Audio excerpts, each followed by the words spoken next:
Hello mga mare, update ulit tayo sa buhay ni Mami Do. Eto na naman tayo mga mare, naghihintay na naman ako sa boss ko. Nandito siya, dito siya lalabas mga mare. O, dyan ulit o. Dyan siya lalabas mga mare.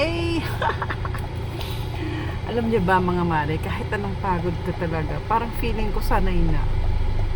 Ngayon ko lang mga mare nare-realize yung palang mga pinagdaanan ko noon ng hirap sa mamaneho, yung sobrang pagod, yung lahat na yan ng hirap dinanas ko na yata, yung kung saan saan sulok ka madala, yung halos 24 hours kang mag-drive.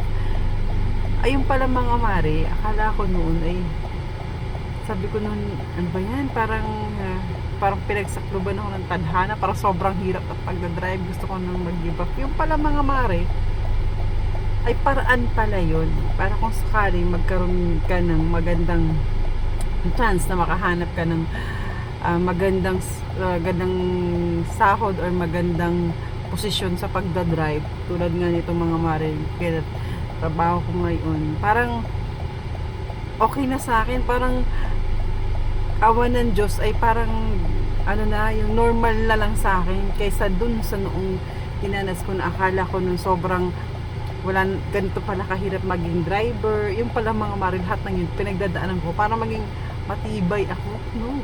Galing talaga, no? Kasi kung hindi ko dinaanan mga mare yung hirap ko nun sa pagdadrive, sobrang 24 hours ka, pati sa pagdi-deliver mga mare, kasi sa mga nakakakilala sa akin, alam niyo na naglasada ako. After naglasada, nag-grab naman ako. Doon mga Mario, sobrang hirap talaga dinanas ko. Sabi ko, hirap talaga maging driver. Yung paglalasada namin nun, halos 24 hours, iidlip lang ng konti, tapos sa hub na lang tutulog.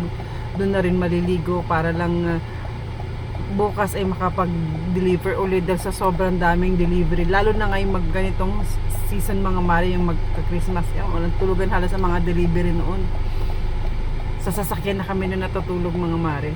Tapos nung sa pag-grab ka naman mga mare, yung kung saan-saan ako nakakarating, kung sino-sinong tao yung naisakay ko. Tapos idagdag mo pa mga mare, yung nag-carpooling din ako noon, nag-carpool din ako noon sa Facebook, na kung saan-saan ko pinipick up yung mga pasahero ko, nakakasot ako ng mga bundok, at kung saan-saan ko dinadala yung mga pasahero ko, alauna ng madaling araw, tapos umuwi ako din ng alauna ng madaling araw, lumalabas ako ng madaling araw. Sobrang pagod ko nun mga mare, pero hindi ko sinukuan yun kasi sabi ko, kailangan ko maranasan, ma-experience yun. At yun nga mga mare, ang akala ko nung na ganun talaga lagi kahirap, yung pala may mga chance din. Kung hindi ko dinaanan yung mga mare excuse, hindi ko masasabi na kaya ko tong trabaho ko na to. Parang kung hindi ako nagdaan ng sobrang hirap sa pagdadrive, susuko din ako dito kasi ngayong December medyo madami at busy din talaga kami.